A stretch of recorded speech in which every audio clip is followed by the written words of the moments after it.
Chapter 8. Hunting a Hunter. Astral Realm. Yetzira the Wastes. Danny's chest heaves and she struggles to catch her breath. She has been running for over an hour, and she fears that she may have gone too far into the wastes to ever find her way back. The world is disorienting, and she is unsure which direction she has even been running. With no sun or moon to guide her, there's no natural way to navigate effectively. I have to circle back the way I came somehow. If I can find the ruins where I fought the reanimated mages, I will have an idea which direction checkpoint 4 is, Danny thinks. If I continue forward, they'll never recover my body. She shudders, fearing that she too will rise as an undead creature. The growl of something large and dangerous causes Danny to tremble uncontrollably with fear. It is an instinctual fear that her body is filled with on a primal level. The teen is unaware that she is shaking at first, until she looks down at her own hands. Nearby, a bulky bipedal creature is drawn to the magical light source. As the revenant comes into view, Danny understands the reason for her instinctual fear. The monstrous creature stood at a staggering 15 feet tall, a grotesque fusion of nightmarish design. Its hulking form resembled that of a gorilla, but the semblance of a familiar creature ended at the basic frame. The body was densely covered in coarse, matted hair that hung in twisted clumps, revealing patches of sickly, mottled skin beneath. The creature's limbs were thick and sinewy, with bulging muscles that seemed almost exaggerated in grotesque proportions. The elongated arms ended in massive claw-tipped fingers, each talon as sharp as a blade. An unsettling mix of fur and feather adorned the creature's appendages, giving it an otherworldly and unsettling appearance. Its face was a macabre amalgamation of predatory features. The eyes glowed with a malevolent, unnatural light, piercing through the darkness with an unsettling intensity. Rows of needle-like fangs protruded from its elongated jaws, creating a mouth that seemed capable of tearing through steel. The skin around its eyes and mouth was stretched taut, emphasizing the creature's perpetual ghastly snarl. Upon closer inspection, strange, unidentifiable appendages sprouted from various parts of its body. Twisted horns curved outward from its skull, each one resembling a nightmarish blend of antlers and serrated blades. The creature's back was adorned with grotesque spikes, reminiscent of the spines of a venomous serpent. As the beast moved, it emitted guttural, otherworldly howls that reverberated through the air, sending shivers down the spines of anyone unfortunate enough to witness its horrific presence. The Revenant looks around to try and find the mage responsible for the light spell. The creature sniffs the air, confused that it cannot sense any other magical energy nearby. Danny covers her mouth, trying to not be heard as she hides behind a pile of large stone blocks. The ape-like Revenant crouches, sniffing the ground. "Hides!"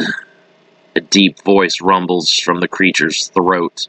2 rows of dagger-like teeth briefly become visible. "No, it hides. Seen its spell." No, this can't be happening, Danny thinks in absolute terror. It can't be talking. Revenants can't talk. This is just a nightmare. I'm going to wake up, and none of this will actually be happening. Unknown to Danny, the Revenant is an ancient being that has consumed so much life energy over its long existence that it exceeds the strength of most of the Knights of Solomon. When a Revenant consumes the spirit of another being, whether it be another undead creature or a living being, that energy is not utilized in the same manner as when a predator consumes its prey in the mortal world. Because a Revenant does not require that energy as sustenance to continue existing, the essence of the consumed is instead added to the reserved power the creature can tap into. With each kill, a revenant becomes stronger and stronger, pushing it further along its twisted evolutionary route. How it hide? The creature doesn't understand why it is unable to sense the magical energy of the hiding mage. The revenant grins, an idea coming to its simple mind. With massive hands, the creature grabs hold of the light orb and shoves it into its mouth, swallowing it whole. Shit! Danny thinks in panic. The area is plunged into darkness once more. The only visible light comes from the glow of Danny's enchanted sword. The teen tries to cover up the blade, but the green glow is noticed by the revenant. Found! The creature growls, pleased with itself. It begins to lumber towards Danny's hiding place. Danny begins to run, but the creature suddenly drops down into her path. The ground shakes violently, and the force of the impact knocks the teen to her back. Damn it! It found me! Danny thinks in panic. I won't be able to get away. How in the hell was it able to strategize like that? This thing has intelligence and problem-solving capabilities. Human, the creature growls. Magic. I have to fight. I can't just give up, or I'll be killed for sure. This thing is going to keep chasing me down until it finally manages to get a hold of me. Danny leaps to her feet, quickly hurling 2 spell orbs at the revenant's face. As the orbs shatter, the creature breathes in the magic. Smoke escapes the revenant's lips as it devours the spells. No, Danny whispers in disbelief. This isn't a revenant. This is a draugr. The draugr swings one of its massive arms, colliding with Danny, and sending the teen crashing through a petrified tree. Danny screams out in pain, expelling a mouthful of blood. Shakily, she still grips the enchanted sword and stands up. She winces in pain, guessing that she has multiple cracked or broken ribs.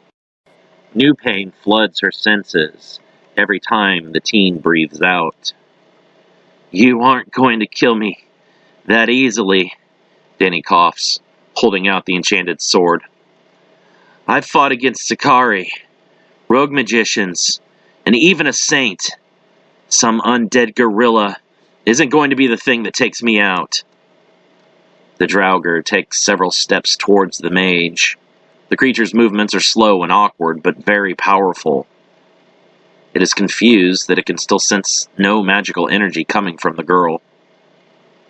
Danny screams, running at the draugr and attacking with a rising slash. The draugr brings a knee up, catching Danny in the chest and propelling her backward like a missile. Danny tucks into a ball and flips forward, shrugging off the momentum, and landing in a crouch, skidding back several feet. The mage pushes off immediately, thrusting forward with a stab. The draugr punches out, Danny's sword piercing it through the knuckle. Howling in pain, the draugr's hand begins to dissolve due to the sword's magic. Unable to celebrate, Danny is caught by a wild backhand that sends her into the pile of stone blocks. Danny slumps forward, the wind knocked out of her lungs. The enchanted sword drops from the teen's hand and her vision blurs. Blood oozes from the corners of Danny's mouth and runs down her nostrils. She has no way to heal herself, and thoughts of giving up and going to sleep to make the pain stop fill her mind. It's too powerful, Danny thinks, her vision starting to go black around her. Without my magic, I can't win. The draugr's hand slowly regenerates, buying Danny a few precious moments to gather her thoughts and find her resolve. If any instincts to survive remain, Danny must get away now before the draugr is recovered. What do I do? It's just too strong. All I have is my physical training. I have no magic-based offense. Even the spell orbs are useless if it's just going to eat their magic. The draugr's hand comes down atop the stone pile, causing Danny to instinctively leap forward. She slashes at the beast's ankles as she dives past. The creature stumbles, and Danny pivots, slashing it across the small of its back. Before the Draugr can turn to retaliate, Danny leaps just out of its reach. The teen's chest heaves with exhaustion, and blood continues to drool from her mouth. I can't keep this up, Danny thinks. I've already taken too much damage, and I have no way to heal myself. The Draugr turns, picking up a stone block and throwing it at Danny. She dives out of the way in evasion, but the Draugr lunges for a grab. Danny pivots, slashing her sword across the Draugr's fingers, severing two of them. The creature does not feel pain, ignoring the attack and reaching out with its other hand. Danny drops low underneath the swipe and quickly crawls between the Draugr's legs. Try and eat this one, Danny shouts, hitting the Draugr in the back of the head with a spell orb. The orb explodes, releasing a powerful combustion spell stored within. The Draugr drops to a knee, staggered by the blast. Danny leaps, trying to drive her sword through the creature's back. Instead of penetrating the Draugr, Danny is repelled by a pulse of magical energy. It can generate its own magic? Danny thinks, flipping in the air and landing in a crouch. As the Draugr turns again to attack, Danny springboards off its arm and slashes the beast across the face. Landing, Danny spins with another quick slash across the legs. Stop! The Draugr growls. Danny continues with her rotation, hacking deeper through the same cut. As if. That ain't happening. The Draugr flexes another pulse of energy, hitting Danny like a wall. Unable to lessen the impact with protective magic, Danny is forced to suffer the full brunt of the energy. Danny is strewn back several hundred yards, hitting another petrified tree. The teen collapses, barely clinging to consciousness. She reaches out for her sword, but is just out of her grasp. I have to escape. I can't beat this thing. Danny scrambles through her satchel for a teleportation orb. The teen smashes the spell, trying to return to the shop of Master Hagano. As Danny's form is consumed by the glow of the spell, the Draugr sucks in as much air as possible and draws the magical energy into its mouth. Danny drops out of the air in a heap, pulled abruptly out of the teleportation spell less than 500 feet away. No way! That's not fair at all! Danny quickly forces herself to her feet and begins running. She prays that this time the Draugr will be unable to cut her off. As she runs, Danny hurls her final remaining Lumos spell ahead of her to light the path forward. Danny tries to weave in and out of the petrified trees and the broken stone barricades in order to block the creature from outmaneuvering her. Ahead, she sees a small burrow or the narrow entrance to a cave of some kind. She doesn't have the time to wonder what created the hole or what could be hiding within.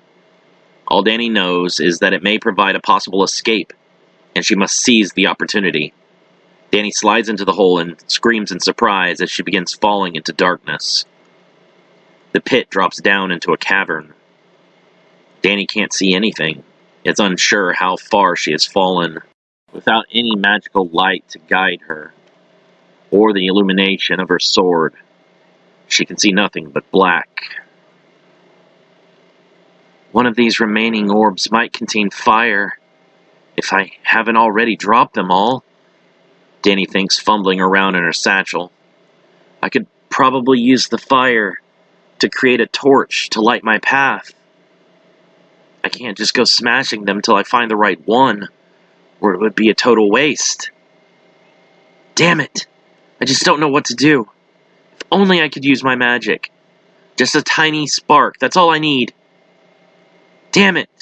I don't want to die down here. What the hell was I thinking trying to kill a Draugr on my own with no magic? It's like trying to hunt a bear with just my hands and a stick. The glow of unnatural eyes illuminates a chamber ahead. Danny trembles in terror. Whatever is down here with her, she will be unable to fend it off. Who's there? A raspy voice asks. I heard you scream. I know you're not one of those creatures. A person? Danny's eyes widened in shock. How can a person be here? An old man emerged from the shadows of the cavern, draped in tattered rags that clung to his emaciated frame. Decades of isolation and the relentless pursuit of the undead had taken a toll on his once vibrant appearance. His hunched posture bore the weight of countless struggles, and his skeletal form spoke of both age and prolonged hardship. His skin, weathered and pallid, seemed almost translucent in the dim light of the cavern. Deep wrinkles etched the contours of his face, telling stories of years spent navigating the unforgiving wastes. Stray, unkempt strands of silver hair clung to his scalp, framing a visage marked by exhaustion and the harsh realities of survival. The remnants of a once potent mage now adorned his frail figure, with tattered remains of what might have been a mage's robe clinging loosely to his bony shoulders. The fabric, now reduced to mere semblance of its former glory, offered little protection against the biting winds and abrasive elements of the desolate landscape. His eyes, however, retained a glimmer of resilience amid the weariness. The irises, once vibrant with magical prowess, now held a tempered wisdom that spoke of countless battles and a grim acceptance of his fate. They scanned the cavern entrance with a cautious awareness, revealing the heightened senses of a survivor perpetually on the brink of danger. In his feeble hands he clutched a makeshift staff, a crude assemblage of scavenged materials that mirrored the man's struggle for survival. It bore the scars of countless skirmishes, a testament to its wielder's unyielding determination. The old mage, the last remnant of a once mighty force, stood as a solitary figure against the backdrop of shadows and cavernous solitude, his physical appearance mirroring the arduous journey he had undertaken to evade the relentless pursuit of the undead. "Are you real?" the figure asks. "I've been down here so long by myself that I'm not sure if I'm hallucinating or not." I'm real," Danny says. "But I'm not sure how you can be. There's no food or water here. How have you survived? How long have you really been here?" Years, I suppose," the old man says. "We were retreating from the breaching of the Checkpoint 5 wall. During our battle with the undead, the ground gave out and I fell into this cavern. Both of my legs were broken, and I couldn't climb back up. I tried to use my plant magic to pull me up, but the creatures could sense the life energy of the vines and consumed my spells each time they emerged from the opening." "Plant magic," Danny whispers. "You were able to live all these years because of your magic?" The old man nods. "My plants kept me hydrated and fed. Consuming them replenished my magic and kept me alive in a never-ending loop. I clung to this meaningless existence." He pulls at his tattered rags in shame. "I'm not sure why I kept fighting to live this long, but for some reason I just can't seem to give up and die. Maybe I'm just a coward like that." "Having the instinct to survive doesn't make you a coward," Danny says. "I was under attack from a Draugr and fell into this hole for cover.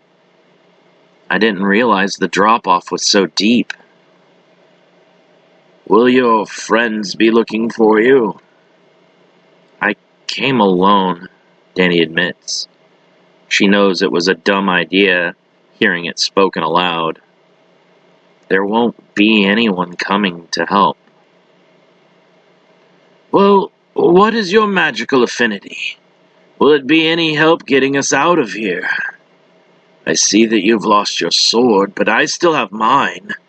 If you can fend off the revenants long enough for my vines to pull us up, we might be able to escape. Danny looks down in shame. I don't have any magic. The old man is in disbelief. He thinks he must have heard the girl wrong. You mean you're out of magic? We can just wait until you've recovered before we try. I just want to know what kind of magic you use. Maybe you know some spells to work with my plant magic. I know you're an apprentice, but you're still bound to have a few useful spells. I'm sure we can find something to work with. No, Danny continues, ashamed. I mean that I don't have any magic at all. I have no magical power. That's impossible, the old man whispers. How can you be an apprentice if you can't cast any magic? It's a long story, Danny sighs. It's why I came here in the first place. Killing that Draugr was my last shot at gaining magical power again. The old man slowly lowers himself to the ground in defeat. Well, you might as well tell me. We have nothing but time now. What's your name? Danny asks the man. Chris Orcus, Knight of Solomon, Second Order. After many conversations with Vatus, Danny knows that the Knights of the Second Order are the frontline soldiers in times of great conflict. After the seated officers, who are considered the Knights of the First Order, the Knights of the Second Order are the elites. Apprentice Danny Livingston, she replies with a smile. I wish this were better circumstances. Orcus returns her smile. You have a pulse, so meeting you in any fashion is welcome. I have seen nothing but the undead for so long. I had forgotten what conversation with another human being was like. Danny laughs. I suppose that must be true. It's probably been very lonely down here. Enough to break a person, honestly, Orcus whispers. I thought I would be here forever. I really don't know why I kept going. Doesn't matter, Danny says with determination. We're going to get out of here together and return to the city. Jockey Island. Inyana stares out to sea, awaiting the arrival of the first competitors of her tournament. In only a few days, thousands of monsters and creatures of all kinds will be tearing each other apart for a chance at winning the Banukazka. None of that matters to Inyana. No, all that matters is luring her brother and his vessel to Jockey. Once they are within her reach, both Jake and Yamura will suffer tortures worse than they could ever possibly imagine. Inyana intends to share with them all the pain she had to endure during her time within the prisons of Gehenna. Unlike with her, Inyana will not allow a Yazita to rescue her brother from his agony. With the Yazitan weapon in her possession, Inyana will strike down Cedrion and remove the manipulative rogue from the lives of both her and Yamura. Cedrion intends to use the Banukazka for his own purposes, but Inyana's revenge will not be subverted. Once again, Cedrion is proven to be on the up and up, Kazura says, appearing behind Inyana in a flash of light. Despite appearing human, he is able to bypass the magical restrictions of Jockey Island and move to and fro at his leisure. Inyana wonders what sort of ability he must have gained to be able to teleport like one of the Yazita. I do not trust him, whatever his plans may be. We are nothing but pawns in his scheme, Inyana growls. I do not like being anyone's pawn. I know it is wounding your pride, my queen, but we must not take a leadership role at this time. We will all achieve what we desire so long as we do exactly as Cedrion says. The scope of my announcement was too grand. I do not think it was a good idea to make it be able to be heard by so many. Surely there will be undesirable elements that will come here looking to claim the Banu Kazka and thwart our goals. Humans other than my brother's vessel will learn of the tournament. If I know one thing about the humans, it is that they will always organize in the face of a catastrophe. That boy has no allies, Kazura laughs. We have nothing to fear from him. The other humans are terrified and hate him. It was he who took the full blame for the destruction of the city that you caused, and all the lives you ended. He is the villain in the eyes of the humans. To them, we do not even exist. Common enemies unite forces otherwise having no link. It is no secret that neither Hui nor myself have made our fair share of adversaries. There still may be humans that find themselves allied with Yamura against us, through no choice of their own other than their hatred of us. Hui is our cleanup act. Any fighter that is not useful for advancing our goals will be killed. Can you make it abundantly clear to Hui that he is to destroy anyone that lies between him and Yamura? I do not believe that will be a problem. Inyana dismisses his concerns about Hui. I am impressed by how much influence you still hold over the Grand General. Hui's loyalty to me is unquestionable. Kazura nods. I hope you are correct. If things play out as I have predicted, it shall be Hui and Yamura battling it out in the end. I have sensed no one else that could challenge that outcome. Good. Cedrion has made it abundantly clear to me that none of us alone are strong enough to enter the shrine. The lure of a heavenly weapon will be bringing all manner of creature to this island. As their own bloodlusts rage, they will each grow more powerful due to Seal. When the time comes, Yamura and Hui must be able to pluck this energy and sup as if picking ripened fruit from a tree. And if my brother absorbs more energy than Hui, Kazura smiles, then I will be forced to intervene in the end. The astral realm, Yetzira, the Wastes. 180 years earlier. The Knights of Solomon marched through the wastelands, on their mission to retake Checkpoint 5 from the undead. Led by Captain Motsuda Koshiko and Lieutenant Ogakake Fumori, Endelgion's strongest forces have rallied to bring down the creatures terrorizing the Yetzira. In total, 40 Knights of Solomon and 10 Master Magicians have set out to claim the city's first major victory against the creatures of the Astral Wastes. We have not seen a revenant since we set out, Lieutenant Fumori says. We have not even seen a single Auric. Don't you find that strange? The captain is in deep thought, barely acknowledging his number two.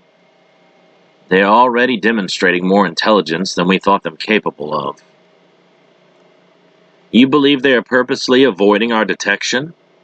That's good, isn't it? If they are afraid of us, it will be a simple task to push them back and retake this checkpoint. Our battles until now have been our enemy testing us and falling back. I fear that we may have been lured here into a trap. Surely that can't be so. We've assembled the greatest magical army in centuries. No one dead is powerful enough to stand up to that. No one dead that we have ever seen. Captain Koshiko's voice is filled with doubt. But what if there exists a number of creatures far more advanced and strategic than we could have guessed? What if instead of fighting mindless predatory creatures, we have been facing the foot soldiers of an organized opposition? I think you are worrying yourself into a panic, Captain, Master Sylvic Precinct says, riding up beside them at the front of the expedition. We have battled revenants out here in the waste ever since our city was first built by the great sorcerer king. In all that time, the only creature stronger than revenants that have ever been documented were their Draugr and blaspheme mutations. Yes, those abominations are troublesome, but nothing we cannot handle with the force we have gathered.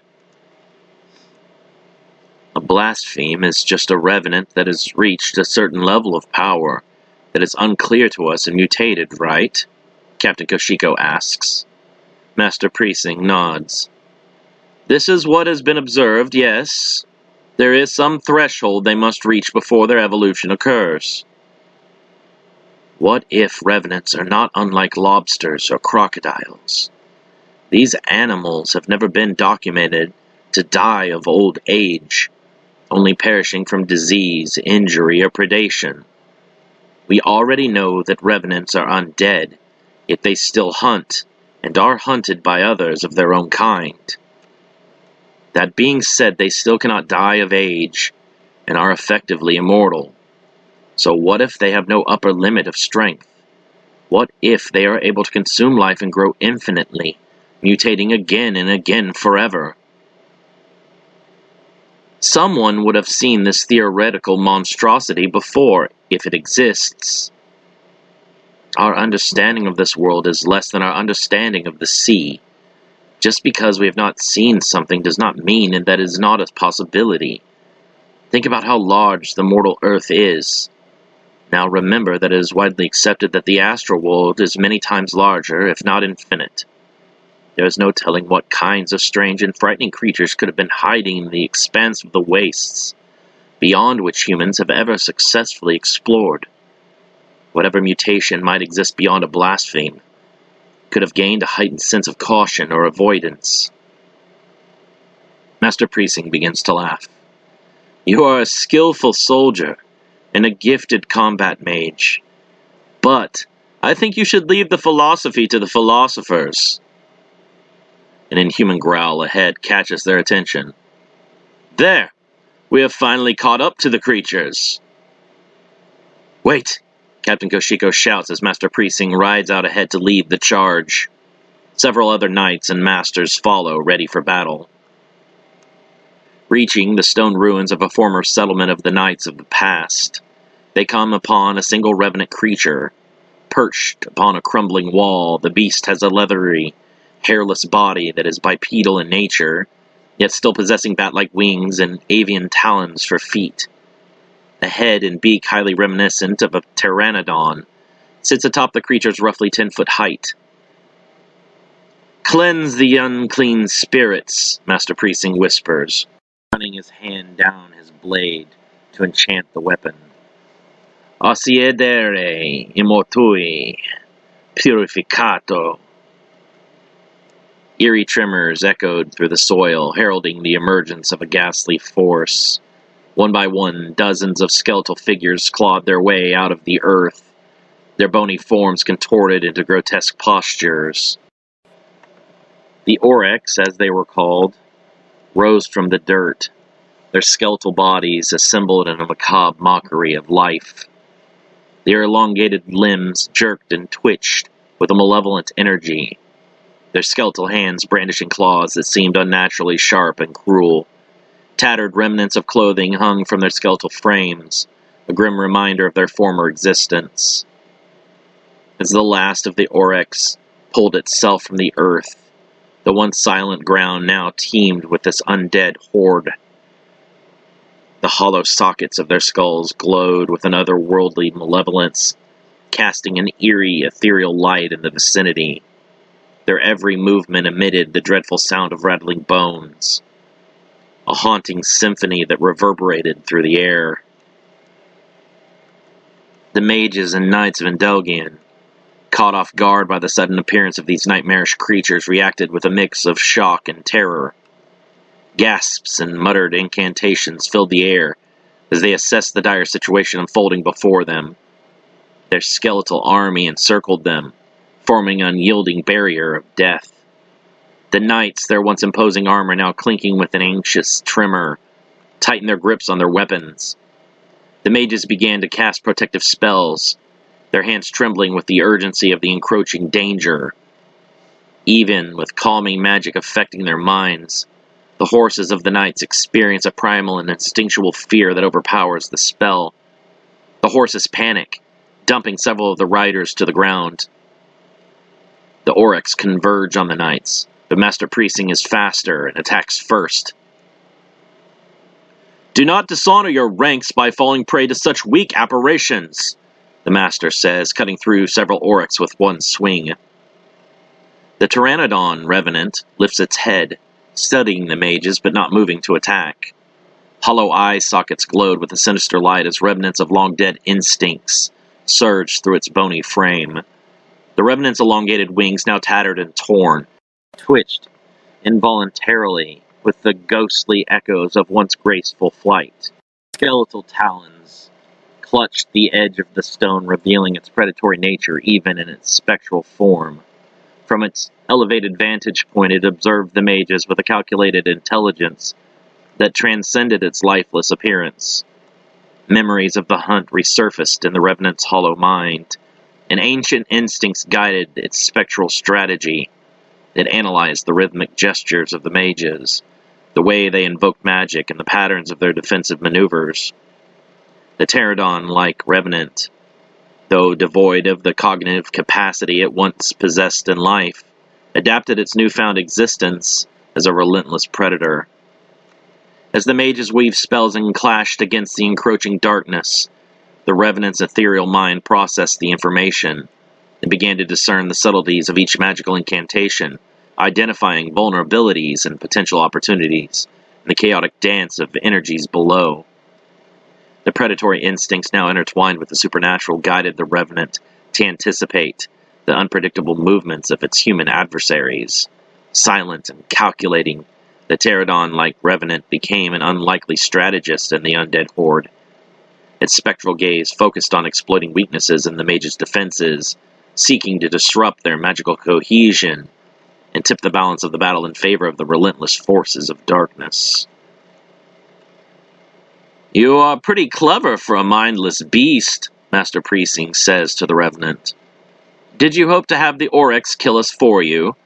I did not know that your kind were capable of manipulating lesser undead to do your dirty work. I thought only necromancers could do such." "Do you not find that concerning?" Captain Koshiko asks, leaping from his horse to join the Master. Around them, the knights have managed to dispatch the remaining Oryx. "Even some animals can exhibit intelligence to a degree," Master Priesting says dismissively. "That does not mean that we should fear them." The pterodon Revenant extends its wings and shrieks loudly. The sound is deafening and painful, causing the mages to cover their ears. Master Priesting slashes through the creature's throat, ending its alarm cry. The effect has already been achieved. As the echoes of the Revenant's spectral screech faded into the ether, the ground beneath the battlefield stirred with malevolent energy. From the very earth they emerged, hundreds of skeletal corpses, clawing their way out of the soil like an ominous tide of death. The desolate landscape became a graveyard of forgotten battles, bones cracking and scraping against dirt as the Oryx clawed their way to the surface. Their bony forms, once remnants of fallen warriors, now animated by a dark force, stood as grotesque reminders of the relentless onslaught that awaited the mages and knights of Endelgian. The Oryx emerged in a synchronized dance of morbidity, their skeletal frames rattling eerily with each step. Emaciated arms reached out for the living, their fingers ending in wickedly sharp claws, remnants of the weapons they once wielded in life. Hollow eye sockets glowed with an otherworldly malevolence, fixated on the unsuspecting defenders of the city. The mages and knights, already embroiled in battle, now faced a new onslaught as the Oryx encircled them with a relentless advance. The air became thick with the stench of decay as the undead horde closed in, their collective moans a haunting symphony of impending doom. "It seems the scope of his attack was larger in scale than we first thought," Master Priesting mutters. Lieutenant Fomori places his hands together as if in prayer. "Daivi Hayathayar Trishula Que jaise lagana. From the space between his hands, the mage pulls a magical trident, composed of divine light energy. Divine weapon Trishula. He spins the trident, generating a cyclone of magic that pulls in the Oryx and reduces them to particles of light. He pivots, thrusting the weapon to impale a larger revenant creature. The beast howls in pain as its form swells before exploding into divine light. Captain Koshiko also fights against the creatures. With an affinity for earth magic, the Knights of Solomon's current leader puts on an impressive display of power. Dropping to his hands and knees, the mage presses his palms to the earth. Suchi, Feng Kei. Jets of superheated mud erupt from the ground and reduce dozens of orcs to nothing but black ash. As the mages and knights grapple with the encroaching oryx, their attention is abruptly stolen by a series of thunderous booms that reverberate through the air. The very ground beneath their feet quivers in response to the distant, yet powerful disturbances. "What is that?" a knight cries out, the urgency in their voice echoing the collective bewilderment of those on the battlefield. The mages and warriors turn their gaze towards the source of the seismic upheaval, eyes widening at the surreal sight that unfolds before them. Emerging from the horizon, a colossal figure comes into view, shrouded in an eerie aura. The behemoth takes the form of a grotesque toad-like creature, bulbous body towering several hundred feet into the sky. Each ponderous step it takes sends shockwaves to the ground, mimicking the tremors of a distant earthquake. The creature's grotesque visage is illuminated by an otherworldly glow, revealing unsettling details in its amphibious features. Warty skin, slick with an unknown viscous substance, covers its immense frame. The creature's bulbous eyes seem to radiate an ominous luminescence, fixating on the besieged defenders below. Fear grips the hearts of the mages and knights as they witness the slow and deliberate advance of this monstrous toad-like entity. The surreal nature of the situation adds an extra layer of dread to the already chaotic battlefield. The air is thick with tension, and the ground continues to quake beneath the relentless approach of the colossal amphibian aberration. "A blaspheme," Lieutenant Fomori whispers. "How could something this large go unnoticed?" "There's another one!" Another knight shouts. They turn to see a second creature of impossible height walking towards them from the other side. The second blaspheme has a pale, semi-bipedal form with an arched back. A featureless face without eyes, ears, or nose is covered with millions of sensory fibers and an oversized mouth filled with teeth each larger than a human. The creature's appendages are four spear-like growths that stab into the earth as it moves forward. A loud roar draws the attention of the mages to yet another massive behemoth's approach. "Impossible," Master Priesting whispers in horror.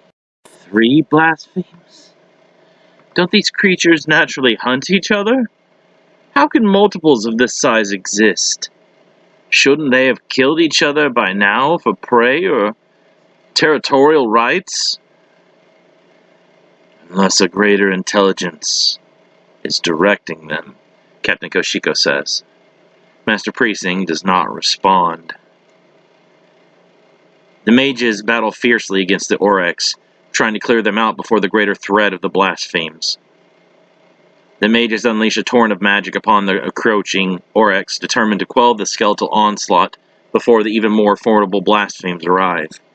Light, fire, and arcane energies burst forth, illuminating the darkened battlefield as the mages coordinate their efforts to combat the skeletal horde. Masterful incantations and well-practiced gestures fill the air as each mage specializes in their chosen school of magic. Light mages conjure blinding beams that sear through the shadows, while fire mages create cascades of flames to engulf the skeletal foes.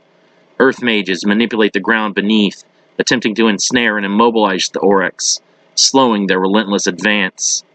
Meanwhile, wind mages whip up gusts of wind to disturb the skeletal formations, disrupting their eerie coordination. Water mages conjure torrents to wash away the fragile bone structures, exposing the necromantic magic that animates them to the pure elements. Despite their valiant efforts, the Oryx persist. Undeterred by the magical onslaught, their numbers do not seem to thin as a seemingly unending tide of death rises from the ground to pursue the mages of Endelgian. Divine cleansing light, te lumes purificato, ahura! Master Priesting holds his sword up into the air, raining hundreds of blades of light magic down into many of the Oryx, and dispelling their tortured forms. We are running out of time, Lieutenant Fomori tells Captain Koshiko. I think we should retreat. Nonsense, Master Priesting shouts. If we can kill these beasts here and now, we don't have to stop at retaking this checkpoint. We can claim the entire Yetzirah for our Endelgian. A ghastly spectacle unfolds as the spirits of several valiant knights are violently torn from their corporeal vessels. The once lifeless bodies of these brave warriors are instantly reanimated, their hollow eye sockets now glowing with an ominous, unnatural light. The toad-like blaspheme, towering over the battlefield, extends a grotesque mouthpart resembling a vacuum. The vacuum-like appendage stretches forward with eerie precision, acting as a conduit for the blaspheme's malevolent hunger. It extracts the life energy from the fallen knights, drawing it into the gaping maw of the creature. The once vibrant spirits are now subjected to the cruel fate of fueling the blaspheme's dark power. The wails of anguish echo across the battlefield as the night spirits resist their macabre fate, but the relentless pull of the blaspheme's otherworldly vacuum overwhelms them. The lifeless corpses, now mere vessels for necromantic forces, begin to stir once more.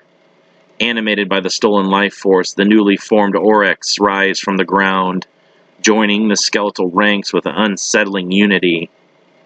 The toad-like blaspheme, having absorbed the essence of the fallen knights, radiates an eerie aura of increased malevolence. The situation grows increasingly dire as the mages grapple with both the relentless Oryx and the horrifying spectacle of their fallen comrades turned into soulless minions of the blaspheme. Sudarshana Chakra! Master Priesting chants, forming 3 rapidly spinning discs of light energy around him. With a wave of a hand, the Master sends the discs to cut through the blaspheme's feeding appendage. The creature howls in pain, stomping the ground and creating deep fissures that open up across the landscape. They're not invincible, the Master shouts, trying to rally their forces. We can defeat them! Groups of determined Masters and Knights unite, forming a formidable front against the encroaching blasphemes. A cacophony of incantations fills the air as the mages weave intricate spells, channeling the most potent magical energies at their disposal. Brilliant arcs of elemental power streak across the sky, crashing into the grotesque forms of the blasphemes. The unleashed spells inflict visible damage upon the otherworldly creatures, creating charred and twisted patches on their bulbous bodies. However, the resilience of the blasphemes becomes evident as they endure the onslaught without yielding an inch. Their unyielding advance continues, each footfall sending tremors through the ground. Masters and knights exchange wary glances as they witness the limited effect of their most formidable incantations. The blasphemes, seemingly impervious to conventional magical assaults, press on with unsettling determination. The mages now face a formidable challenge, their collective strength tested against the relentless march of the eldritch horrors. Undeterred, the mages regroup, their expressions resolute. Despite the odds, they prepare to unleash a more coordinated and potent magical assault, determined to find the weaknesses in the blaspheme's formidable defenses. Tsuchi Yama Soken! Captain Koshiko shouts, placing his palms to the ground and raising a mountain up to strike the toad blaspheme in the chest, and stagger it backwards. Danton Tsuchi Golemjizna! He transforms the mountain into a rock golem that wrestles with the blaspheme, striking it with its massive fists. Lieutenant Fomori closes his eyes and concentrates. A golden aura begins to radiate from the mage's body. The image of a divine being clad in golden jewelry embraces the night, before his eyes snap open and a third eye of energy pulsates upon his forehead like a white fire that ripples and waves. Mahareshna Astra Shiva, Lieutenant Fomori chants, annihilating third eye of the goddess. A blinding beam of radiance erupts from the magical eye, blasting a hole through the chest of the pale blaspheme. The creature stumbles, collapsing to all fours. Lieutenant Fomori also drops down, exhausted. "Are you okay?" Captain Koshiko asks. Lieutenant Fomori nods. "Yeah, that just takes a lot out of me. I'll be alright after a short rest." Instinct takes over, and the remaining blasphemes ignore the mages and their attacks. Instead, they fall upon their wounded fellow. The creatures tear into the pale blaspheme's flesh in gruesome fashion, consuming it entirely. A strobing red glow envelops the creatures, and the mages are filled with a terror that runs through their very souls. As the light fades, all three blasphemes have merged into a single, indescribable monstrosity. A Lovecraftian nightmare of eyes and tentacles and impossible shapes and angles roars loudly. The creature swats at the stone golem with a tentacle, instantly reducing it to rubble. Captain Koshiko winces in pain, blood running from his nose. "We are in trouble." Lieutenant Fomori forces himself to stand, fighting against his fatigue. He again closes his eyes in concentration. "Don't overdo yourself," Captain Koshiko shouts. "If we don't each give our all, not only will we be killed, and Delgian as a whole will not survive. Your lieutenant is wise beyond his years," Master Precinct says. "You have trained him well. We must all be prepared to give our lives right here and now in order to preserve the future of Endelgian and all of humanity."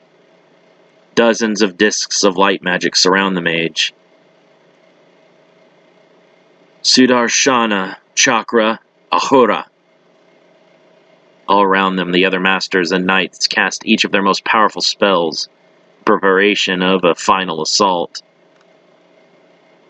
Maheshwarana, Astra Shiva, Lieutenant Fomori screams, unleashing his destructive third eye blast on the blaspheme.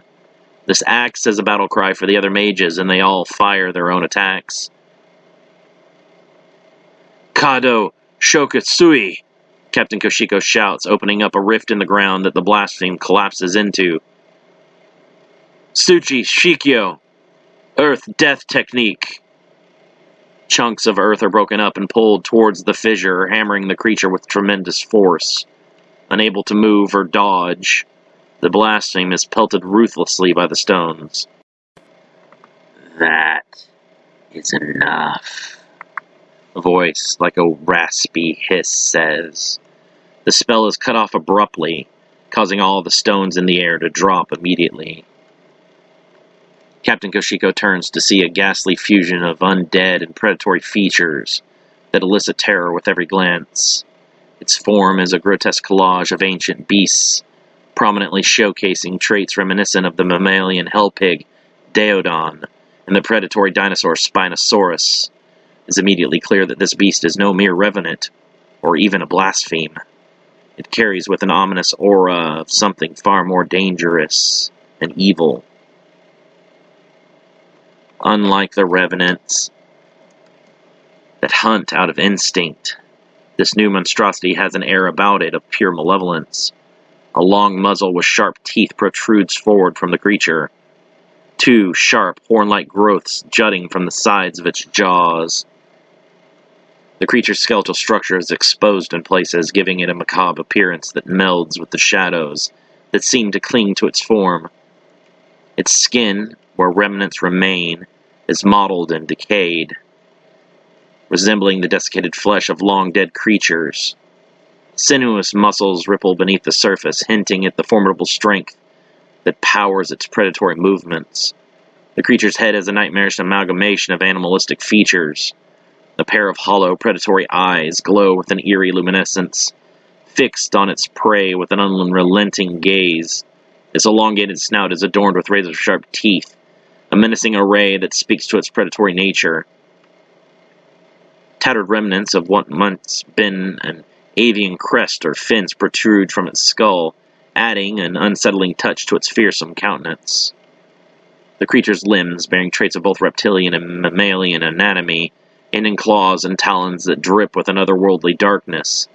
Its feet are more like primitive hooves than claws, generated through a part of the beast's ungulate ancestry. The Daeodon was one of the few predatory members of an evolutionary line that would eventually lead to the appearance of all-hooved mammals like horses, pigs, and deer. The spine of the Spinosaurus seems to extend from its back, a cruel reminder of its ancient and monstrous lineage. The creature's presence is accompanied by an aura of malevolence, the very essence of undeath and predatory instinct merged to a relentless force. On the ground all around the creature lie the drained bodies of numerous knights and mages. "What are you?" Master Precinct shouts, slashing at the shadow beast with his sword. The creature catches the blade in its clawed hand, absorbing the magical enchantments. "That cannot..." Representing the highest stage of revenant evolution, the D Inferni are exceptionally rare. Only a few select revenants have the potential to ascend to this advanced form, often through the accumulation of extensive life energy over an extended period. The D Inferni are an advanced form of revenants, distinguished by their rarity, heightened powers, and superior intelligence. Their existence represents a significant threat to the living, as they are not only more powerful, but also capable of more sophisticated and strategic actions. While revenants seek to consume the life energy of the living to sustain themselves, the Infernals possess an even more potent ability to extract and absorb life energy. Their consumption methods may be more efficient and devastating, making them particularly formidable adversaries. "I am Chiwetel, servant of the King in the Dark," the creature growls, reaching out towards the mages. A paralyzing fear grips the humans, freezing them in place. Intelligence among revenants varies widely. Some may retain basic cognitive functions, while others might act purely on instinct. Generally, the D Inferni exhibit a higher level of intelligence compared to their revenant counterparts. This heightened intellect contributes to their ability to strategize, plan, and execute more sophisticated attacks. While resilient and possessing a predatory instinct, lower-level revenants may vary in strength and abilities. They typically exhibit enhanced physical prowess and a relentless pursuit of life energy. As the apex of revenant evolution, the D Inferni stand out with significantly heightened powers. They may possess advanced magical abilities, increased strength, and a more refined predatory instinct. Some D Inferni may also display unique traits or powers that set them apart from their lesser kin. Master Precinct's eyes widen in horror as Chiwetel's ghostly appendage phases through the protective barriers of his magical armor. The creature's skeletal hand, ethereal yet chillingly tangible, plunges into the mage's chest with a sickening silence. A surge of dark energy courses through Precinct's veins, and he gasps in pain as Chiwetel's grasp tightens around his heart. The D Inferni's eyes glow with an otherworldly intensity, absorbing the life force from the seasoned mage. The malevolent aura surrounding Chiwetel pulses with each heartbeat it extracts from its prey. Precinct's strength wanes rapidly as the D Inferni drains him, once vibrant magic within him, flickering like a dying flame. Helpless against the relentless assault, the mage's attempts to resist are futile, and his once mighty form begins to wither under the spectral grasp of Chiwetel. As the life force is siphoned away, Chiwetel's skeletal features briefly contort, into a semblance of satisfaction. The 21st of the D Inferni revels in the triumph of its predatory instincts, having claimed another victim in the name of the King in the Dark. With a final bone-chilling wail, Precinkt's magical essence is extinguished, leaving behind only a lifeless shell where the brave mage once stood. You have encroached on our territory for too long. Today it ends. Today we take your land. With that, Chiwetel crushes Master Precinct's heart. Opening his hand, the D Inferni releases the dust that once was the core essence of a once proud warrior. Captain Koshiko attacks from the side, hurling large stones at the D Inferni. Daunton Doryudon! A dragonic creature animates from the earth, rushing towards the D Inferni with open jaws. As the stone dragon nears its target, Chiwetel becomes intangible and the attack passes completely through his body. Are you a spirit? Captain Koshiko asks. Or are you a revenant? Was it you that organized all the blasphemes together? You humans must label everything, Chiwetel mutters. Some of you call us revenants. Others call us gods. You are no god, Lieutenant Fomori shouts, the third eye of Shiva glowing on his forehead. Mahesh Warastra Shiva! Chiwetel's response carries a disdainful tone, dismissing human attempts to categorize beings like itself. The exchange with Captain Koshiko reveals the creature's enigmatic nature and its indifference towards mortal understanding. As Lieutenant Fomori unleashes the powerful spell, the third eye of Shiva on his forehead glows, indicating the release of a destructive force. However, to the mage's astonishment, Chiwetel grins in the face of the magical onslaught, showcasing its ability to not only withstand, but also absorb formidable magical attacks. The absorbed magic swirls around Chiwetel's, merging with the ghostly essence that defines his form. The creature remains unscathed, its eerie grin suggesting a level of power and resilience far beyond what has thus far been demonstrated. Stop! Master Koshiko shouts. This one is also a Draugr. It consumes magical energy. The blaspheme rises from the rift, sucking in the life energy of most of the remaining mages. In the distraction, Chiwetel thrusts his hand into Lieutenant Fomori's chest and crushes his heart as well. The mage's eyes turn wide and he collapses to the ground lifeless. The D Inferni retracts his hand, life energy still flowing into him from the mage's corpse as every last drop is drained away. No! Captain Koshiko screams. The mage immediately leaps backwards and throws his hands to the ground to summon another rock golem. Daunton Suchi Golem Jizma! A massive golem rises up from the ground in front of Captain Koshiko and drops its rocky fist down to crush the mutated revenant. Chiwetel becomes intangible and passes through the golem's fists and walks past the conjurer, moving towards the mage. Daunton Sando!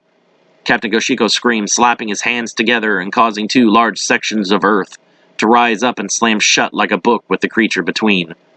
Chiwetel does not slow, walking right through the spell and thrusting a hand towards Captain Koshiko's chest. Just as he feels the creature's fingers begin to solidify within his flesh, the mage causes the section of land he is standing to rise up into the air as a nearly 100-foot-tall pillar. Koshiko holds his chest in pain, breathing heavily. The D Inferni looks up at the mage in confusion. You cast a spell without speaking. How are you able to do that? The rock golem moves to attack Chiwetel from behind, but it is bumped aside by the blaspheme. The two titans strike each other, shaking the entire area violently. He is able to switch back and forth between tangibility and evade my attacks.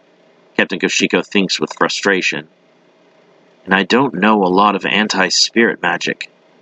That was more Master Precinkt's forte.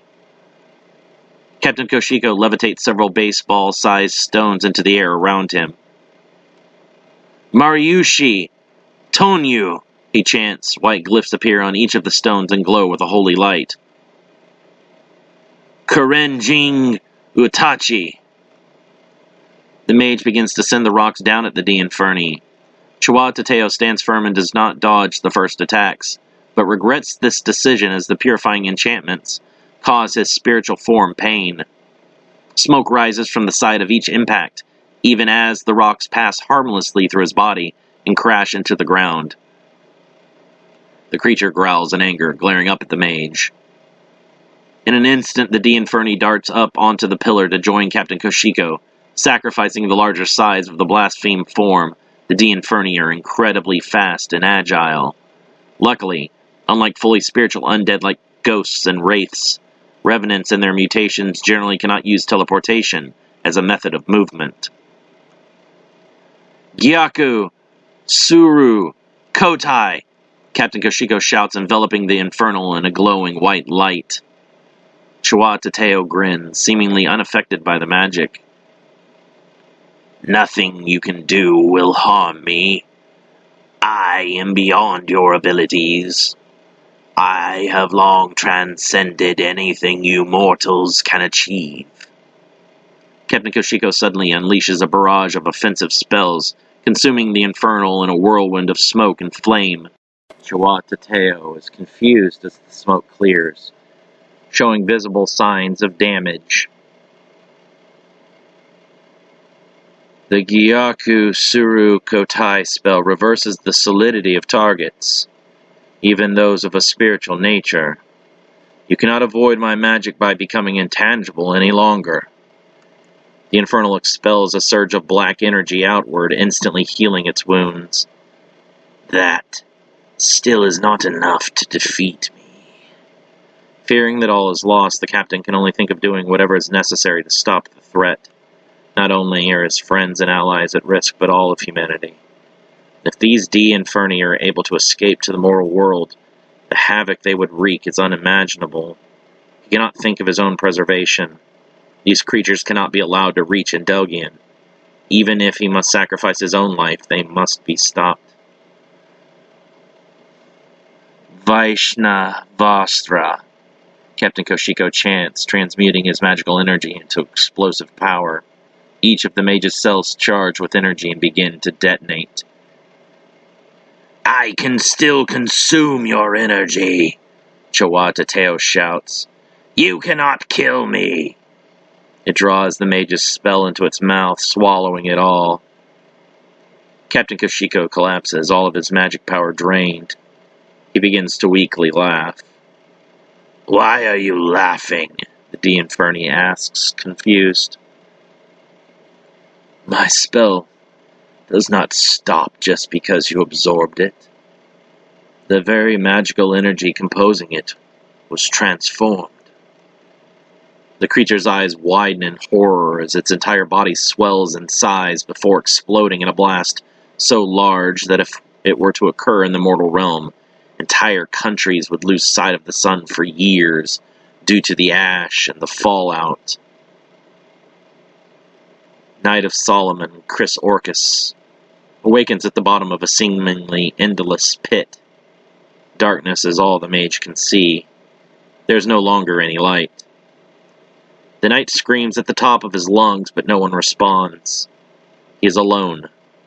Everyone is dead. Orcus blinks several times, the voice of Danny returning him to the present. The girl is the first human he has encountered in so long that even he is unsure how long it has been. Has he been trapped in the wastes for years? For decades? Maybe even centuries? If one cannot age out in the wastes, perhaps one could be stranded here forever. The possibility of escaping with Danny fills the mage with a feeling he had long since forgotten. Hope. Despite this, the chances of escape are slim, and he knows this. Rather than follow the hope blindly, he must be practical. He has not survived this long by being reckless. Orcus paces the cavern, trying to come up with a way to escape and fight off the revenants above. "I was fine until you came," Orcus mutters. "I had taken precautions to hide myself from them. But you come in loud and announcing yourself from miles away. Now you've brought all of the monsters right to my front door." "Sorry," Danny whispers. "I didn't expect anyone to be alive out here." "And you're lucky I was. If I hadn't stepped in, you'd have been eaten by that Draugr. So, you really can't use any magic." Danny shakes her head. "Not for another month or so." "What kind of magic sacrifices the ability to cast magic?" Orcus asks. "Seems counterproductive to me." "You can still wield a sword, right?" Orcus asks. "Magic or not, if you use my sword, you can still fend off the revenants." "You having no magic doesn't change our escape plan any." "I should be able to fight off the revenants, but I don't stand a chance against the Draugr. As soon as that creature senses your magic, it will come running and we'll both be killed," Danny says, still sounding defeated. The old man strokes his beard in thought. "Yes, dealing with that one will be our biggest obstacle. We had better figure out that problem before attempting escape." "I won't be any help," Danny whispers. "Even with your sword, I can't kill that creature." "How did you ever make it as a mage with that poor of an attitude?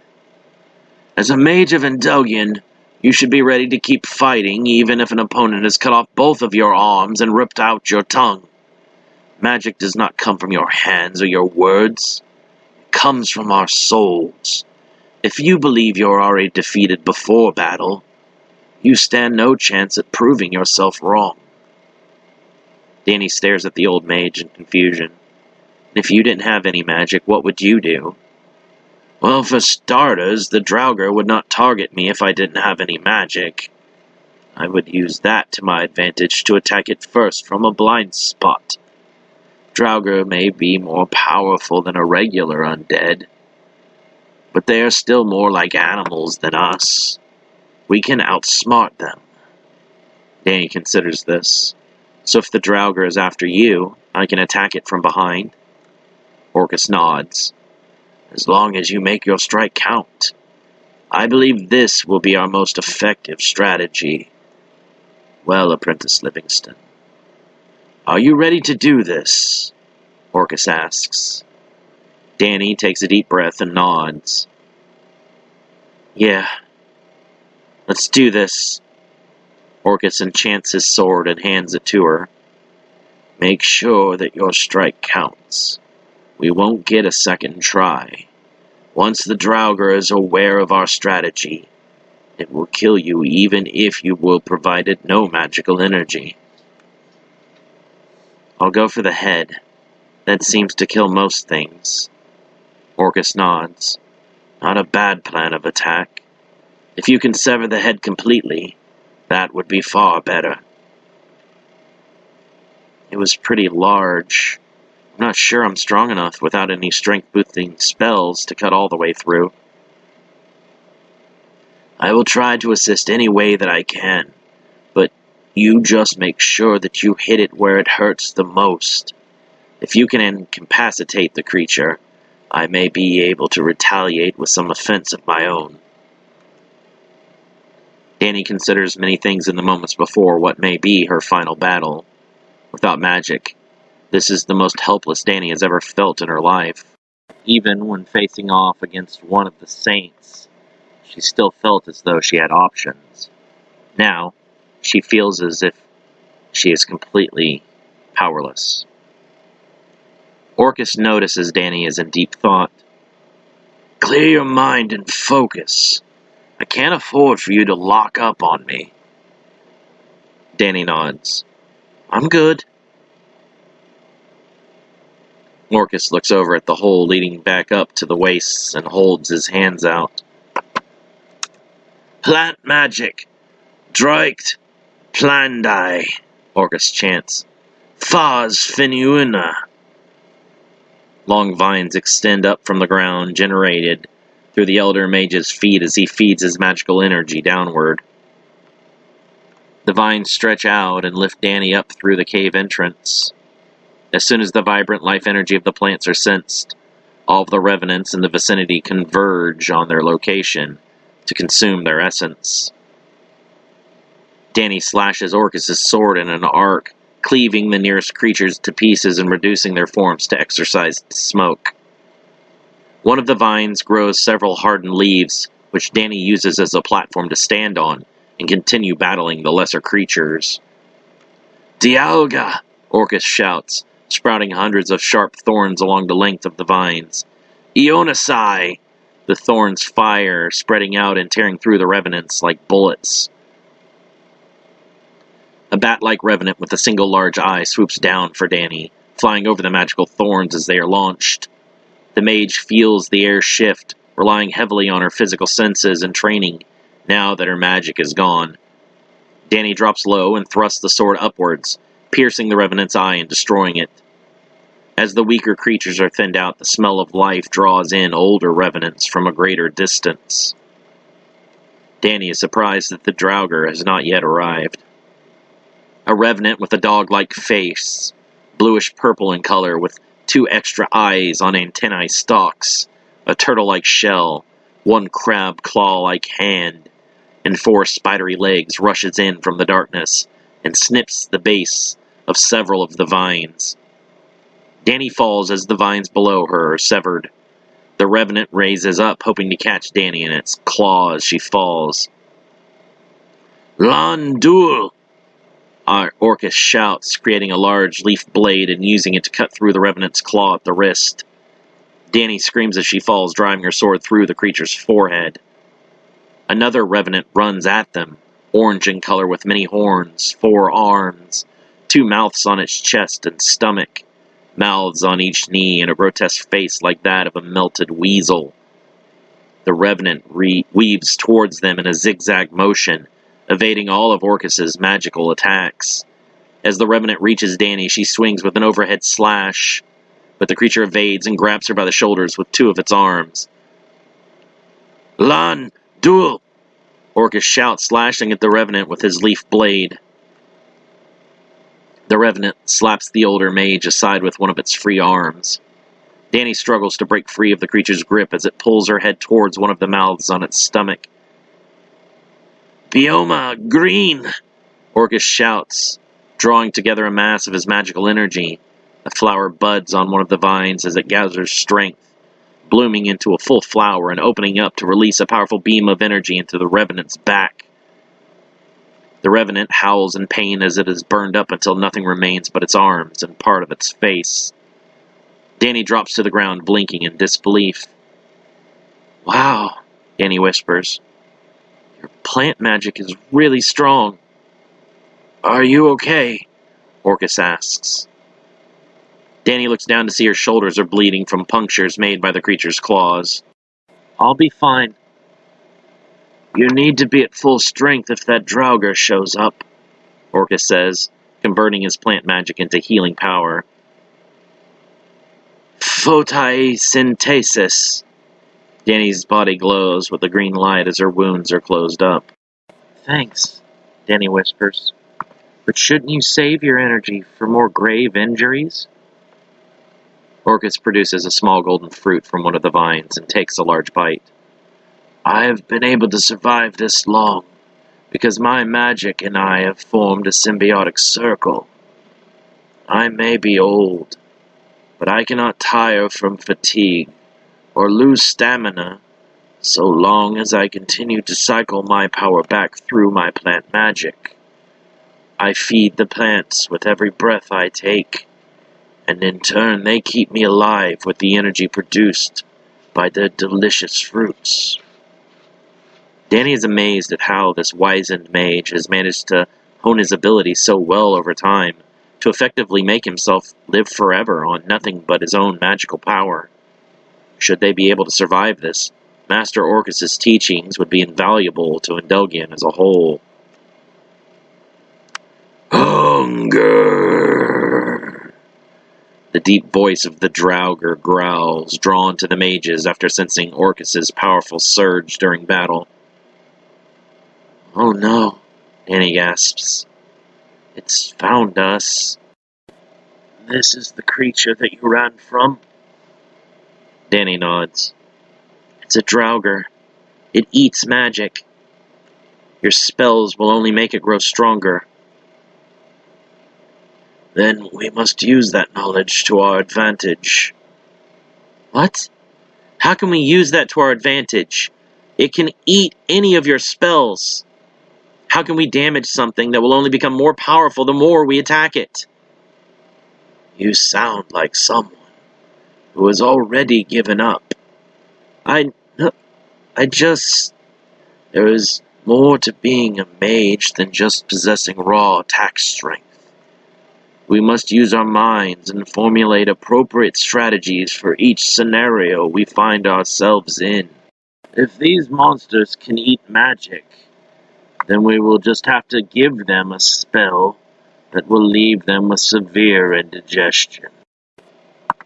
The Draugr lumbers towards them, swatting any lesser undead out of its path. The ground shakes violently, and Danny cannot control her body, trembling with absolute terror. This is it, Danny thinks. This is where we die.